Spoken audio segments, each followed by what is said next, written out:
هغه بیروزګاره خبريالان دي چې د چا پروپاګاندا چینل چې کومو د امریکای نه چلیدل د یو مخصوص ایجنډې لاندې چې دوی د پاکستان او افغانستان مینس کې تاوتریخواله نورم سیوا کوي.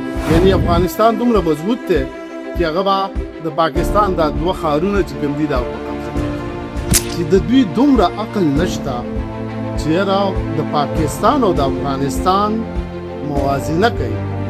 او افغانستان دا لیول هیواد نه دی ځکه چې په افغانستان کې د روس د جنگ نه پس چې کوم وسله پاتې شوې هغه موجود ده او امریکای د جنگ نه پس چې کوم وسله پاتې شوې هغه موجود ده. بسم الله الرحمن الرحیم. السلام علیکم. زم عبد الله جان صابر. قدمونو د پاکستان او افغانستان چې کوم جنگ روان دی کوم کلکې صورتحال جوړ دی نو زما په خیال د دې درې مین وجوهات دي. یو وجه خدا دا چې په افغانستان کې کم ترهګریزي ډلې دي هغه ټي ټي پی دا داعش ته یا هغه شان نورې ډلې دي. یو مین وجه خو دغه ده چې هغې د پاکستان خپل شکایات دي او نړیوال هیوادونو هم دا منلي چې په افغانستان کې دغه ډلې میشته دي. نو د دغې د وجې د پاکستان او افغانستان چې کوم موجوده صورتحال دی قرارې نه مومي. دویمه وجه هغه سوشل میډیا اکاونټس دي کوم چې د انډیا نه چلیږي کوم چې د اسرائیل نه چلیږي او څه د افغانستان دننه داسې دي اکاونټس دي چې هغه یو پراپیګانډا خوځوي.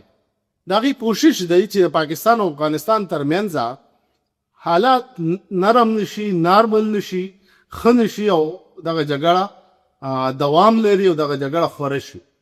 دغه اکاونټس کوشش تا وی او دغه اکاونټس نه د افغانستان د خلکو دي نه د پاکستان د خلکو دي بلکې دا هغه خلک دي څوک چې د پاکستان او افغانستان په ورانی باندې خوشاله.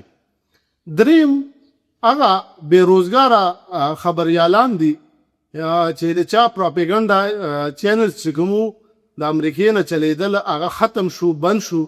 نو هغه اوس کوشش کوي په امریکا کې ناستي مانچسټر کې ناستي په جرمني کې ناستي په نور یورپی هیوادونو کې ناستي او په یوټیوب او په سوشل میډیا خپل ویورشپ زیاتولو لپاره پروپاګاندا کوي نیگیټیو خبرونه ورکوي او کوشش دا کوي د یو مخصوص ایجنډې لاندې چې دوی د پاکستان او افغانستان مینس کې تاوتریخواله نورم سیوا کوي.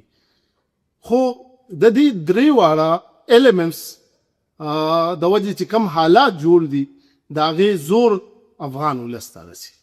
زما خفګان چې کم دی هغه په افغان ولس دی. د هغې چې کم معاشي صورتحال موجوده جوړ دی کم چې بدامني جوړه ده کم چې هغې د پاکستان نه بې دخله شو د هغې روزګارونه او کورونه ختم شو. نو که زه خفه یم نو په هغې باندې خفه یم او هغه د دې درې ایلیمنټس یا درې عناصرو د وجې هغې ته دغه زیان ورسېده او لا رسیږي روان دی. دویمه خبره دا ده چې دغه سوشل میډیا اکاونټس دا یو پراپاګانډا خوره کړې ده چې افغانستان به د خیبر پښتونخوا سرښار پیښور او د بلوچستان سرښار کویټه په دې باندې قبضه کوي. یعنی افغانستان دومره مضبوط دی چې هغه به د پاکستان دا دوه ښارونه چې کوم دي دا په قبضه کې. نو سړی حیران شي دې بعضې پراپاګانډې ته چې د دوی دومره عقل نشته چې د پاکستان او د افغانستان موازنه کوي. او موازنه داسې چې که تاسو وګورئ پاکستان 12م اټمي هیواد دی. هغه د انډیا غوندې ملک لا شکست ورکړی. هغه اسرائیل په ایران کې شکست ورکړ. هغه د اسرائیل هغه پلان هغه منصوبه ختم کړه برباد کړه کومه چې هغه د ګلف کنټریز دپاره توړه کړې وه. پاکستان هغه هیواد دی چې تقریبا 14 لکه پورې د دوی سره فوج دی. هغه هیواد دی چې تقریبا 1400 د دوی سره جازونه دي چې پای کې JF-17-16 دا موجود دي. پاکستان هغه هیواد دی چې د دوی سره یو لوی میزایل سیستم موجود دی چې پای کې ابدالي غزنوي، شاهین 1، شاهین 2، شاهین 3 دغه شان که داس پورې ابابیل، فتح 1، فتح 2 یو لوی نظام د میزایل موجود دی. که د هلیکاپټرو خبرو کې نو تقریبا 413 دا د پاکستان سره هلیکاپټر موجود دي. دا بشان د ټینکونو یو لوی نظام موجود دی.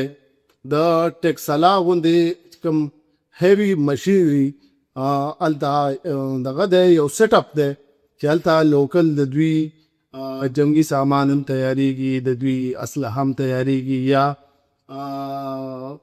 ایروناټیکل چې کوم کمپلیکس دی د کامرې او ورسره موجود دی. 114 ورسره داسې ځایونه دي چې د هغې نه اني ټایم دوی خپل جازونه الوزولی شي، جنګ کولی شي د هر هیواد خلاف. دغه شان که زه نو دا یو ډېره لویه سلسله. نو بیا دا ویل چې یاره موږ حمله کوو په پاکستان باندې او موږ ته پېښور قبضه کوو او موږ ته کوټه قبضه کوو. دا داسې ډېره ملنډه غوندې کیسه راته ښکاري. بابولالي دي یو داسې خبره ده چې نه ذهن مني، نه د دې د حقیقت سره تعلق شته. خو دغه یوټیوبرز چې کوم دي، دغه سوشل میډیا چې کومه ده، دغه کوم خلک چې انټي پاکستان کمپین چلی، دغه خلک کوشش دا کوي چې دا څیزونه خواره کړي او دا تاوتریخوالی نور سیوا کړي. د دوی خو دوکان چلیږي، د دوی خو دوکان روان دی. خو بدقسمتي څه دا زور یې ځي افغان ولس له. نو افغان ولس ته خاص کومه چې دا قسمه سوشل میډیا اکاونټس، دا قسمه پراپیګنډا کوونکي خلک د دوی نه ځان لرې وساتئ. دا ستاسو دښمنان دي، دا ستاسو په سر دوکانداري کوي او دغه دوکاندارۍ دوی ته ټیک ټاک پیسې میلاویږي او جنګ کیږي نو پاکستان او افغانستان ترمنځ کیږي. او افغانستان دا لیول هیواد نه دی، ځکه چې په افغانستان کې د روس د جنگ نه پس چې کومه وسله پاتې شوې ده هغه موجود ده، او امریکې د جنگ نه پس چې کومه وسله پاتې شوې هغه موجود ده. نو دغه سیسونو باندې د پاکستان غوندې ملک مقابله کول، د پاکستان غوندې ملک ځان ته محتاجه کول، دا یو د عقل خاوند هم نه مني. دا ممکنه نه ده چې داسې وشي. خو بدقسمتي دا ده چې دغه چې کوم پراپیګنډا کوونکي دي د هغې کوشش دی چې افغان ولس له اشتعال ورکړي د دې ملک خلاف، د دې ګاونډي هیواد خلاف. او بیا دغه شان افغان طالبانو ته هم حیران شي چې هغوی هم داسې بیانونه راځي لکه چې هغوی بلکل د پاکستان سره عسکري قوت کې یا برابر یا کوي د باس کې داسې بیانونه راځي. نو د دې مسئلې حل چې کوم دی، افغان ولس له پکار دی چې د پاکستان کوم داسې د هغې هغه مفاداتو خلافي د پاکستان کوم دغه دي د تحفظات، نو افغان طالبان له پکار دي چې هغې د پاکستان تحفظاتو ته وګوري، د هغې د حل کولو کوشش وکړي، دوی سره خبرو ته کینی، راشي پاکستان په دې کنوینس کې چې او موږ تاسو سره جرګم کوو او کینو او مسله چې کومه ده حل کوو. که نه نو الله دې نه کړي، الله دې نه کړي راتلونکی وخت ما ته ډېر ښه نه ښکاري. خو خفګان مې بیا هم په یو خبره باندې دی چې افغان ولس ته زیان رسي.